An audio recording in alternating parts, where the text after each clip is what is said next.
उद्धव। उद्धव आए थे ज्ञान देने के लिए, पर भक्तों ज्ञान से बड़ा प्रेम होता है। ज्ञान से बड़ा क्या है? प्रेम। आपके पास ज्ञान तो है पर भगवान से प्रेम नहीं है तो सारा ज्ञान व्यर्थ है, और ज्ञान बिल्कुल नहीं है और भगवान के चरणों में प्रेम है तो आप बहुत बड़े ज्ञानी, बहुत बड़े समझदार हैं। ज्ञान से काम नहीं चलता, प्रेम से काम चलता।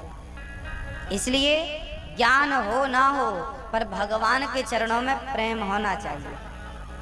अब प्रेम ये ना समझ लो आप लोग कि हम लोग जो प्रेम कर रहे हैं दुनिया वालों से ये वाला ठीक है ना। दुनिया की किसी वस्तु से, किसी व्यक्ति से प्रेम यदि है तो वो बेकार है, व्यर्थ है। क्योंकि दुनिया के लोग प्रेम के योग्य हैं ही कहाँ। अच्छा, कमल से प्रेम करोगे कि कीचड़ से? कौन ठीक है? किससे प्रेम करने योग्य कौन है, कमल के कीचड़? कीचड़ से किसी को प्रेम है? कीचड़ से सूअर को प्रेम है। कीचड़ से उसको प्रेम है। हमें आपको कीचड़ से प्रेम नहीं हो सकता, चाहे तो भी नहीं हो सकता, लेकिन सूअर को है। बस जिसे कृष्ण से प्रेम है वो कमल की तरह है, और जिन्हें संसार से प्रेम है वो किसकी तरह है? देखो, संसार तो कीचड़ है, दलदल है, और कृष्ण तो कमल है। अब किससे प्रेम करना है, संसार से, कीचड़ से, या कृष्ण के रूपी कमल से? कमल प्रेम के योग्य है, कीचड़ प्रेम के योग्य नहीं। कृष्ण प्रेम के योग्य है, ये दुनिया प्रेम के योग्य नहीं है। ये प्रेम नहीं है, प्रेम केवल कृष्ण से। दुनिया से मैंने एक दिन कहा था कि कृष्ण को दिल में रखो और दुनिया को कहा दिमाग में रखो। आपको बात समझ में आ गई थी? दुनिया को कहाँ रखना है? दिमाग में। और कृष्ण को एक दिल है, वो कृष्ण के लिए। दिमाग है, आपको दिमाग पे रखें, आपको काम धाम दिमाग पे है। दिमाग की चीजें जल्दी निकल जाती हैं, दिल की चीजें नहीं निकलती। एक कृष्ण ही दिल के योग्य है। साफ सुथरा दिल, साफ सुथरे कृष्ण। क्योंकि प्रेम की कीमत वही तो देते हैं। सुदामा को देखो ना, अभी सुनाएंगे हम आपको सुदामा जी का चरित्र। चरणों को सुदामा जी के चरणों को भगवान ने अपने नेत्रों के जल से धुल दिया। अब बताओ, प्रेम की ऐसी कीमत कोई चुकाएगा? कर लो तुम दुनिया वालों से प्रेम, पति से है, पत्नी से है, बच्चों से है, परिवार से है, पैसे से है, दुकान से है, कारोबार से है, कर लो। क्या होगा? ठोकर लगेगी। ठोकर लगे ऐसा काम ही मत करो। एक सज्जन इंदौर के थे, दिल्ली जा रहे थे। उनका रिजर्वेशन था। सामने वाली सीट के नीचे बहुत बड़ा बक्सा रखा था। ट्रेन दिल्ली पहुंच गई बिफोर, कोई उस बक्से को नहीं उतारा तो सज्जन की नीयत बिगड़ गई।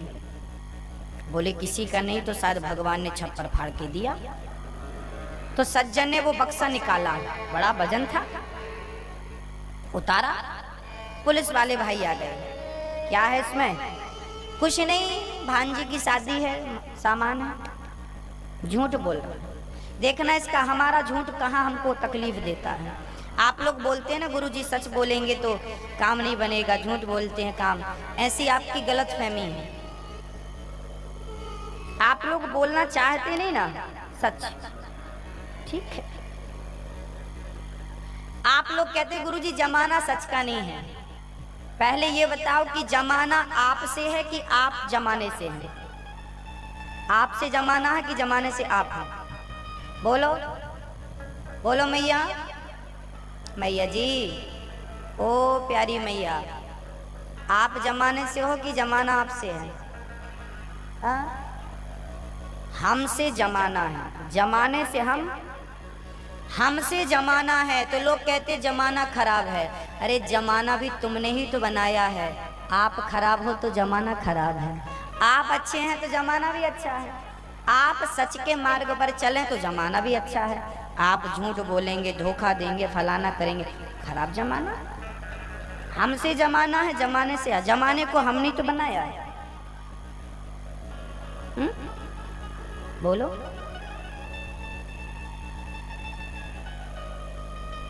इसलिए हम अच्छे बने, हम अपने कृष्ण की भक्ति में लगे, जमाने का ध्यान ना रखें, जमाने के कामों में अपने समय को ना व्यर्थ में गवावें।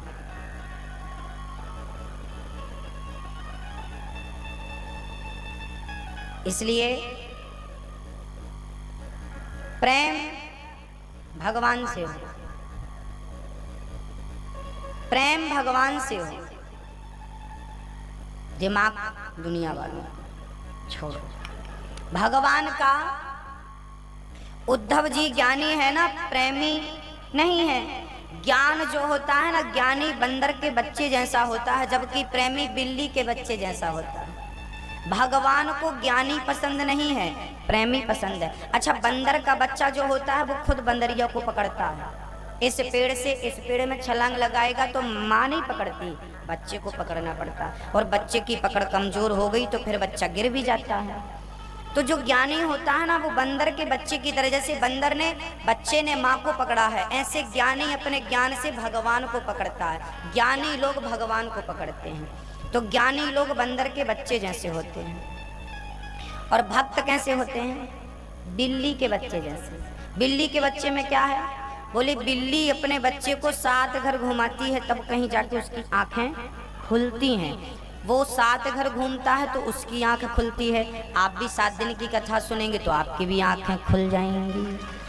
अच्छा, बिल्ली अपने बच्चे को 7 घर घुमाती है, कहाँ पकड़ के? उसकी गर्दन पकड़ती है।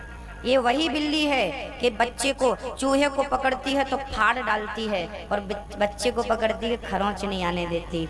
जैसे बिल्ली अपने बच्चे को पकड़ती है, ऐसे ऐसे भगवान का भक्त भगवान को नहीं, भगवान स्वयं माँ बनकर बच्चे को, भक्त को पकड़ता है। तो ज्ञानी बनोगे तो खतरा ज्यादा है, भक्त बनोगे तो बहुत आनंद है। तो ज्ञानी नहीं, भक्त। भगवान से क्या करना है? केवल प्रेम करना।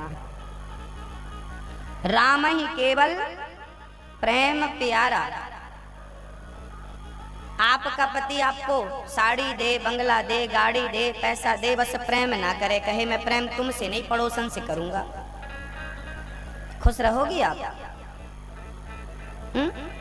मैया जी बोलो, आप क्या चाहती हो अपने पति से? प्रेम। बच्चों से क्या चाहती हो? बूढ़ी माँ अपने बच्चों से क्या चाहती है? हमारी बहू, हमारा बेटा प्रेम से 2 रोटी और 1 गिलास पानी प्रेम से देता रहे। अरे आप और हम लोग प्रेम के भूखे हैं। जब आपको आपका पति धन दे दे, प्रेम ना दे, तो आप खुश रह पाओगी? जैसे आपको प्रेम की जरूरत है, वस्तु की नहीं, ऐसे ईश्वर को भी भक्त के सच्चे प्रेम की जरूरत है, वस्तु की नहीं। इसलिए भगवान को क्या दो? केवल राम ही केवल प्रेम। तो आज से क्या करना है? आप लोगों के घर में भगवान जी हैं, लड्डू गोपाल जी, किन किन के घर पे हैं? सबके घर पे। धन्य है आप लोग। तो भगवान की पूजा कैसे करनी है, एक छोटा सा मैं आपको विषय लेके समझाऊं। आप लोग भगवान की पूजा कैसे करें? देखिए, लड्डू गोपाल जी जो होते हैं, भगवान जो होते हैं, सबसे पहले एक थाली लेनी चाहिए, या तो स्टील की, या तो पीतल की, या तो चांदी की, या जो आपकी क्षमता है। थाली लो, थाली में सबसे पहले चंदन से अष्टदल बनाओ। अष्टदल स्टार बनाते हैं ना, वैसी बनाओ। बीच में ओम लिखो और चंदन से ओम लिख करके प्रेम से थाली को रख दो। उस थाली में प्रेम से ठाकुर जी को बिठाओ, भगवान जी को, लड्डू गोपाल जी को बिठाओ। और फिर बढ़िया सा, ठंडी है तो जरा गुनगुना पानी लेना चाहिए, गर्मी है तो जरा ठंडा पानी लेना चाहिए। उस जल में थोड़ा सा चंदन डालो, केसर हो तो केसर डालो, तुलसी का पत्ता डालो, उस जल से फिर भगवान को स्नान कराओ। पहले हाथों में, पाँव में, फिर कंधे पे, फिर धीरे से बाद में जल को सिर पे डालना चाहिए। भगवान को स्नान करा के एक साफ कपड़े से भगवान को पोंछना चाहिए। जैसे जैसे हम बच्चे के साथ करते हैं छोटे से, वैसे वैसे व्यवहार हमें उस कन्हैया जी के साथ करना। उसी प्रेम के साथ जैसे माँ अपने बच्चे से स्नेह प्रेम के साथ बच्चे की सेवा परवरिश करती है। स्नान करा के कपड़ा से बढ़िया मुंह पोंछो, शरीर पोंछो, भगवान को बढ़िया सी कोपीन लंगोटी पहनाओ। उसके बाद भगवान का बढ़िया सा कपड़े पहना कर श्रृंगार करो। फिर उनको बढ़िया माला वाला पहना सको तो पहनाओ, चंदन लगाओ। उनके लड्डू जो होता ना हाथ में, उस पर चंदन लगाओ, तुलसी का पत्ता रख दो, तुलसी दल रख दो, और बड़े प्रेम से फिर दूध और मिश्री उनका भोग लगाना चाहिए, दूध मिश्री से। और बड़े प्रेम से जो खाओ, प्रेम से दाल चावल सब्जी रोटी सब धीरे धीरे भोग लगाते रहो। और भगवान को रोज फिर सोते समय, जैसे आप लोग सोते हैं तो ठाकुर जी की एक तकिया होनी चाहिए छोटी सी, एक छोटा सा कंबल होना चाहिए, थोड़ा सा गद्दा होना चाहिए, उस पर उनके कपड़े उतार करके उन्हें लेटाओ। ठंडी है तो उड़ाओ, गर्मी है तो हल्के से कपड़े उड़ा दो, पाँव ढक दो केवल, और प्रेम से छोटी सी मच्छरदानी लगा के भगवान को सुला देना चाहिए। जैसे जैसे हम अपने लिए व्यवहार करते हैं वैसे वैसे हमें भगवान के लिए भी व्यवहार करने चाहिए। ये क्या है? ये प्रेमा भक्ति है, इससे ही प्रेम जागेगा। ये सेवाएं सबके घर में नित्य होनी चाहिए। और फिर क्या करना? भागवत जी में लिखा है, भगवान खुद कहते हैं कि मेरी पूजा करो, मुझे बिठाओ, मुझे मक्खन मिश्री का भोग लगाओ, मिश्री लगा दो, और फिर क्या करो? मेरे सामने बैठ के तुम कीर्तन करो मेरे नाम का। हरे राम राम राम हरे हरे, हरे कृष्णा कृष्णा कृष्णा हरे हरे, श्री राम जय जय राम, श्री राम जय जय राम। रोज बड़े प्रेम से आधा घंटा तक ये कीर्तन चलना चाहिए। प्रेम से कीर्तन करो। भगवान की पूजा करना नहीं आती, ये पूजा करना है। कुछ नहीं आता मंत्र जप, कोई बात नहीं, प्रेम से कीर्तन करो। कीर्तन करने के बाद भगवान के सामने हाथ जोड़ो, हाथ जोड़ो, और रोज कहना चाहिए त्वमेव माता, सभी बोलेंगे त्वमेव माता च पिता त्वमेव, त्वमेव बन्धुश्च सखा त्वमेव, त्वमेव विद्या द्रविणं त्वमेव, त्वमेव सर्वं मम देव।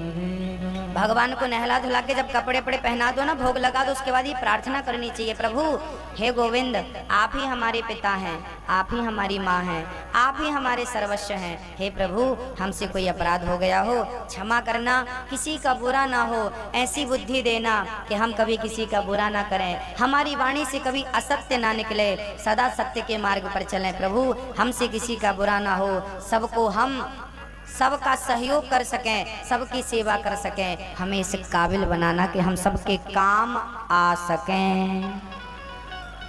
रोज ठाकुर जी से प्रार्थना करनी चाहिए कि प्रभु हमें इस योग्य बनाओ कि हम सबके काम आ सकें, हमें इस योग्य बनाओ। रोज प्रार्थना करनी चाहिए और रोज कीर्तन करना चाहिए। कीर्तन करने से घर की दरिद्रता, घर का टेंशन, घर की चिंताएं समाप्त होती हैं। मैंने बोला था ना कि कीर्तन करने से घर में सुख समृद्धि बढ़ती है, दिनों दिन बढ़ती है। इसलिए रोज कीर्तन आपके घर पे कौन कौन करेगा? आज से रोज अपने घर पे कीर्तन करेंगे मैया जी? रोज सवेरे शाम आपके घर से कीर्तन की आवाज आनी चाहिए। आप अकेले करो, बच्चों के साथ करो, पति पत्नी के साथ करो, कैसा कीर्तन करेंगे करके बताओ।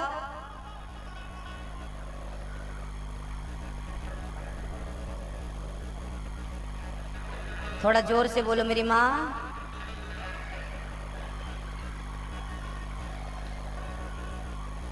इस तरफ की मैया चुप है। ओ मैया खम्बे से टिकी हो, ऐसा लग रहा पूरा घर आपने उठाया है सिर्फ है। बोलो मेरी माँ राम राम, बोलो राम राम। बोलने पे भी लोगों का मुंह नहीं खुलता, बताओ। बस बोलिए राजा रामचंद्र भगवान की जय हो। भगवान के नाम को जपने में ना कंजूसी नहीं करना चाहिए मेरी माँ। खूब प्रेम से नाम जपना चाहिए। भगवान का नाम ही कल्याणकारी है। अहंकार को त्याग कर भगवान का नाम जपो। भगवान ने पहला विवाह रुक्मणी जी से किया। रुक्मणी के पुत्र हुए हैं प्रद्युम्न। उद्धव जी को भगवान ने हृदय में दर्शन कराया है ब्रज का और उनका संदेह मिटाया है। भगवान ने पहला विवाह रुक्मणी जी से किया। रुक्मणी जी के पुत्र हुए हैं श्री प्रद्युम्न जी। प्रद्युम्न जी ने समरासुर को मारा है। भगवान का दूसरा विवाह हुआ है जाम्बवंत की बेटी जाम्बवती से। थोड़ा ध्यान देना मेरी माँ। यहाँ द्वारिका में सूर्य भगवान के एक भक्त रहा करते थे, नाम था सत्राजित। आसित सत्राजिता सूर्यो भक्तस्य परमः सखा प्रीतस्तस्मै मणिम प्रादात सूर्यस्तुष्ट्या स्यमंतकम। एक दिन सूर्य भगवान की आपने आराधना करी तो सूर्य भगवान ने प्रसन्न होकर के आपको वरदान दिया। क्या चाहिए? सत्राजित जी बोले जरा पैसे नहीं है, पैसे चाहिए। तो सत्राजित को सूर्य भगवान ने अपनी मणि उतारी और प्रदान कर दी। ये लो 100 किलो सोना रोज देगी। वो मणि 8 भार सोना रोज देने लगी। अब सत्राजित जी माला माल हो गए, इतना सोना था। एक दिन भगवान कृष्ण ने सत्राजित जी से कहा कि ये मणि राज खजाने में जमा कर दो तो प्रजा का कल्याण होगा। सत्राजित जी ने ना हाँ करी ना करी और चुपचाप चले गए। बड़ी विडंबना है। जब भगवान हमें देता है ना हम रख लेते हैं, और जब भगवान हमसे कोई वस्तु वापस मांगता है हम देने से मना कर देते हैं। हम लोग जब मंदिर जाते हैं ना तो ऐसा लगता है कि हमारे जैसा धर्मात्मा कोई पैदा ही नहीं हुआ, और जब मंदिर से वापस आते हैं तो लगता है हमारी फिर असलियत तभी दिखती है। जब मंदिर जाते हैं ना तो हमारी दलीलें कैसी होती हैं। हम लोग कहते हैं तन भी तेरा मन भी तेरा सब कुछ है तेरा, स्वामी सब कुछ है तेरा। ये मंदिर की दलील है। तेरा तुझको अर्पण क्या लागे। और जैसे ही मंदिर से बाहर निकला, महाराज जी ये पूरे प्लॉट हमारे हैं, ये पत्नी मेरी, ये बेटा मेरा और ये बंगला भी हमारे है। अभी कह रहा था प्रभु सब तेरा, तुरंत 2 मिनट भी नहीं हुआ सब मेरा। भगवान कंफ्यूज है, क्लियर कर लो, या तो तेरा कर लो या तो मेरा कर लो। क्या सही है? क्या सही है?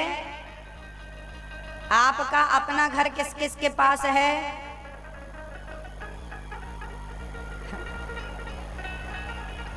याद है मतलब आपको? तो प्रभु सब कुछ किसका है? सब कुछ तेरा है। यही बात 100% सही है और यही सही रहेगी। ये बदल नहीं जाएगी, ये सच बदल नहीं जाएगा। समय पर ये मिथ्या नहीं हो जाएगा। सब उन्हीं का है। मान लो कि सब उन्हीं का है। हमने तो जबरदस्ती अपना मान रखा है, कोई बात नहीं, ये बुद्धि बनी रहे। सब उन्हीं का है। ये पुस्तक हमने आपको दे दी कि भाई 2 साल बाद हम आएंगे, हमें वापस कर देना, तो करोगे कि नहीं? यह हमारी है, हमने आपको दे दी रखने के लिए। ऐसे ही भगवान ने तुम्हें बेटा दे दिया, बिटिया दे दी, रखने के लिए दिया 10 साल 25 50 100 साल के लिए। अब भाई वापस मांग रहा है भगवान, तो हंसी हंसी लौटा दो, इसमें रोने की क्या बात है? फलाना चला गया, वो चला गया। अरे जिसका था उसने ले लिया, खत्म बात। आप क्यों इसमें अधिकार जमा रही हो? ये मेरा बेटी है, बेटा है, पति है, पत्नी है, परिवार है, माता है, दुनिया कोई भी हो, ये सब उसी की अमानत है, वो लेता है। तो आप लोग रोते हैं भाई हमारा वो चला गया, वो आप भी तो जाओगे, आप यहीं रह जाओगे। इसलिए ये सब फालतू की प्रपंच में नहीं पढ़ना चाहिए हमें। केवल यथार्थ ज्ञान की ओर बढ़ो कि कृष्ण हमारे हैं, मेरे तो गिरधर गोपाल, दूसरो न कोई। ये बात सत्य है, 100% मीराबाई कहती हैं।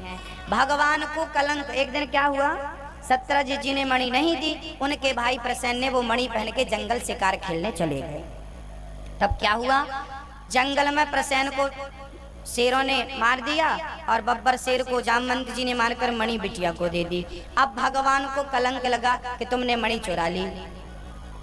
भगवान को झूठा कलंक लगा। सत्यजित जी ने द्वारिका में कलंक लगा दिया। कृष्ण ने मणि मांगी थी, हमने नहीं दी, लगता है मणि हमारे भाई को मारकर मणि आपने चुरा ली, भगवान को कलंक लगाया। ये कलंक क्यों लगा भगवान को? क्योंकि जो गणेश चतुर्थी की चंद्रमा को देखता है उसे झूठा मूठा कलंक लगता है, झूठ का कलंक लगता है। ये बात मैं नहीं, रामचरितमानस में लिखी है। जो आपन चाहे कल्याणा, सुजसु सुमति शुभ गति सुख नाना, सो पर नार लिलार गोसाई, तजऊ चौथ के चंद्र की नाई।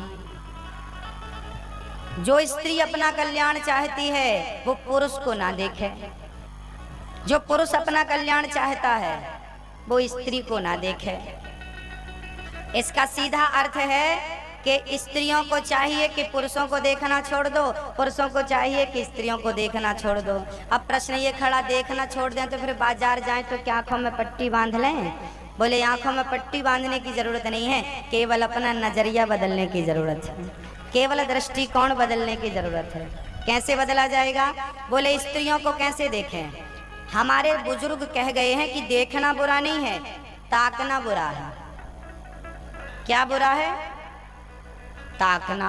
और आजकल के लोग देखते कम, ताकते ज्यादा हैं। बच्चों के मोबाइल पर रिंगटोन सेट रहती है, ताकते रहते तुझको सांझ सवेरे। आजकल के बच्चों ने देखना नहीं, ताकना सीखा है। इसलिए मैं कहता हूँ कि देखो भालो, तको मत, बोलो चालो बको मत, खाओ पियो छको मत, चलो फिरो थको मत। देखना तो अच्छा है, ताकना